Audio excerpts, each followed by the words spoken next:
The triad of autism spectrum disorder are social communication, interaction, and stereotype pattern of behavior. Let's look at impairment in imagination. What I'm going to talk about now are the issues that children with autism spectrum disorder do experience. They do not understand other people's point of view or feelings. Like I've explained, they don't understand emotions or how you feel, whether you're happy or you're sad, they don't understand. They are agitated by changes in routine.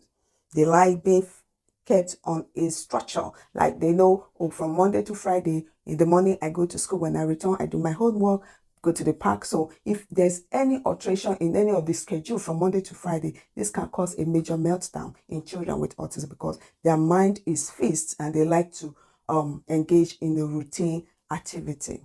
They don't respond well to change or sudden change to their routine. That is why you need to pre-inform them ahead of time before any changes can occur. Even in pre-informing them about the possible change that can occur in their schedule, some children still don't understand. They will end up throwing tantrums. They cannot generalize information. Like I have an experience that a child was taught, "Daddy, what is your daddy's name?" This child understand. "Daddy, my daddy's name is ABC. My mommy's name is ABC." But one day a question was thrown at the same child. "What is your father's name?" This child was lost. Doesn't understand that daddy and father are actually the same thing.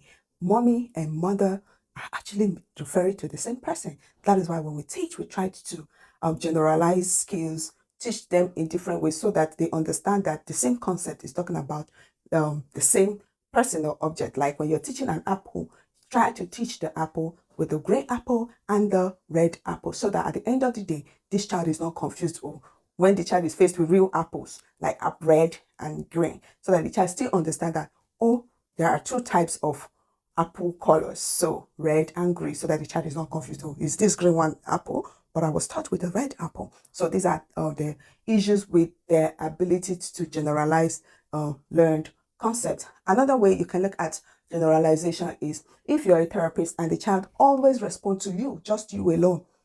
And when mommy comes, this child goes mute. Where any other person comes, this child appears not to understand what you have taught before. It means that child have not actually learned because generalization has not taken place. So that is why we can't really successfully say or boast that a child knows something if they cannot say it in different settings. Repeating the same thing. I can identify apple in the classroom. I can identify apple while on the playground. I can identify apple at home. I can identify apple in church, in anywhere. That when I see an apple, I know that this is an apple. Not just when my therapist is with me that I respond, "What is this?" "Oh, it's an apple." But when mommy comes, "What is this?" The child is looking like, "What is mommy talking about?" It means learning have not taken place.